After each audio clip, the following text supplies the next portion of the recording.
nagkasakit ng appendicitis at siya ay naoperahan.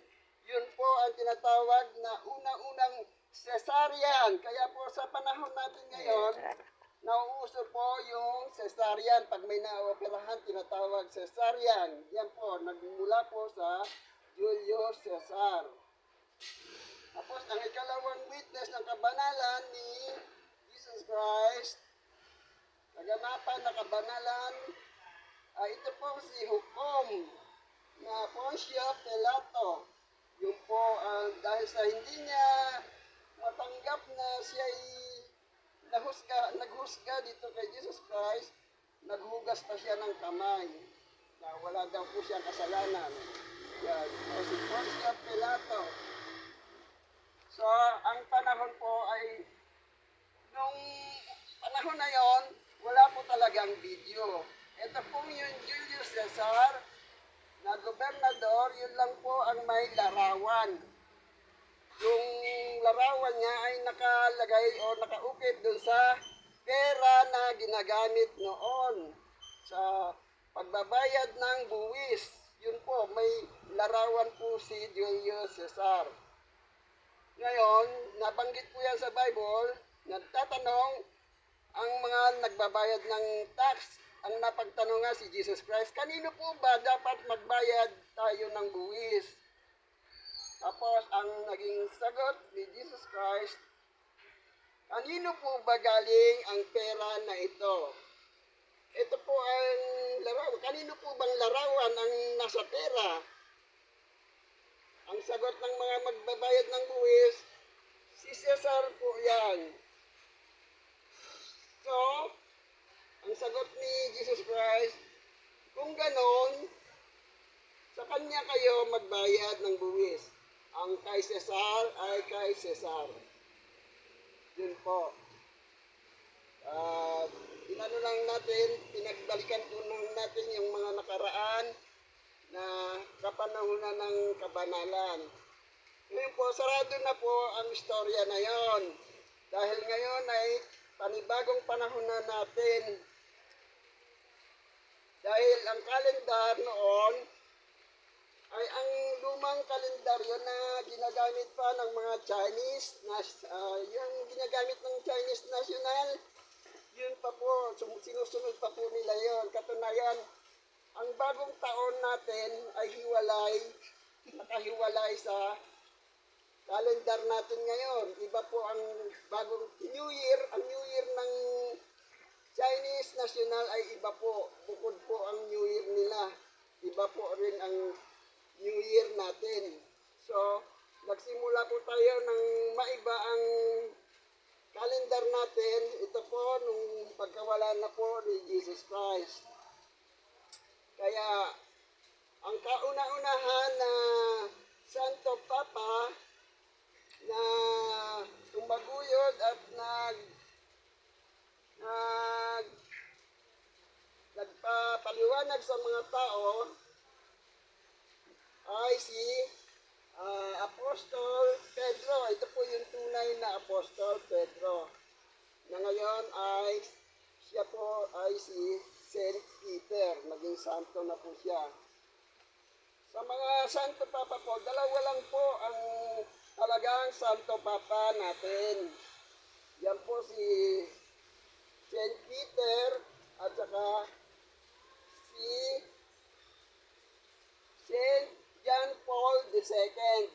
Yan lang po ang naordinahan bilang maging santo. Sa ngayon po, dalawa lang po talaga sa kanila ang santo. Kaya, ang Santo Papa, yan lang dalawa ang Santo Papa. Ngayon, yung ibang Papa, dapat honorable Papa na lang bilang paggalang. Kasi hindi pa sila naging santo talaga. Yun po. So, yung kay Leonardo da Vinci, yung pagkakaano naman yan, pagkakadrawing, hindi na po kapanahunan ni Jesus Christ yun. Ibang kapanahunan na po ang year 17,000. Year 17,000 na po yon na panahon. Ito na po yung kalendar na ginagamit natin ngayon. Dahil simula nung nawala po na si Jesus Christ, o umakyat na siya sa langit, kung saan man siya naroon, nagbago na po ang ating kalendar, yung po ang nasimulan.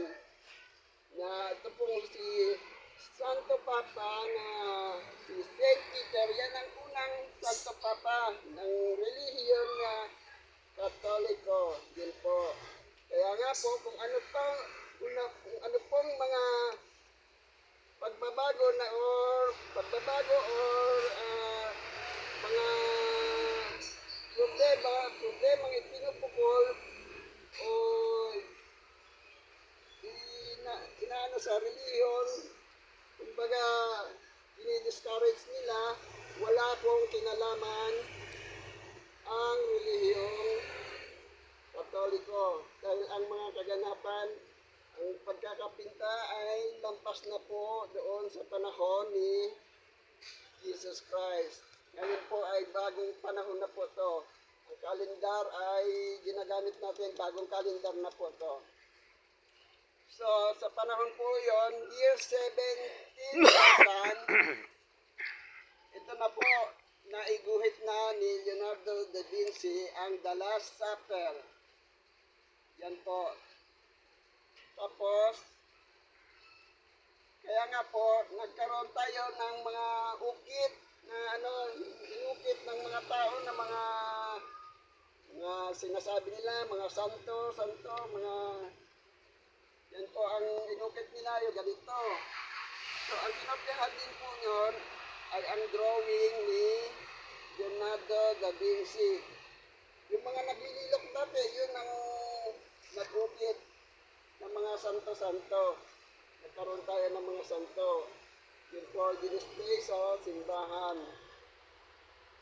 So, kung ano man ang problema na nagka-problema po nung nakaraan na year 2018 po, meron pong skandal na lumabas na ginawa sa pelikula. Yun ay Leonardo da Vinci Code Story. Nagkaroon po ng skandal. Ang pangyayari po, yung skandal na yon, yun po ang nagpapatungkol sa istorya ng Jexis na model niya na Jesus Christ. Yun po, ipinopos yung istorya dun sa pagkawala ni Jexis na nung nagbibisyo siya. Yung model po yun na Jesus Christ, nagbibisyo siya. Babae, sugal, alak. Yun po. So, dun siya, yun ang kadahilanan niya po ng pagiging naghirap siya, naubos ang kanyang pundar. Yun. Naging naman yun sa ibang relihiyon, sinupo na ngayon nila.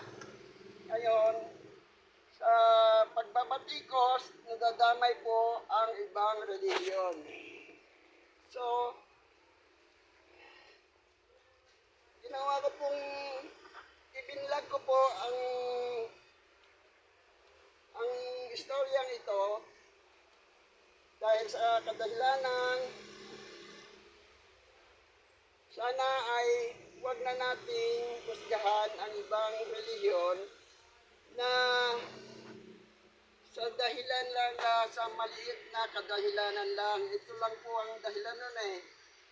So, pinalaki nila ang issue kasi nga nakunan po ng sa pelikula. Yun po ang nag-i-issue, si Jesus Christ ang mukha.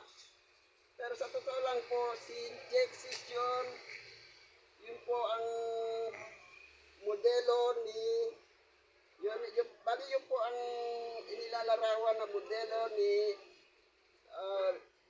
Leonardo da Vinci. Yun po. Kaya nagkaroon ng problema po. Nagkakatampuhan ang mga relihiyon. Hindi po dapat tayo manghusga sa isang relihiyon na alam naman natin na ang tanging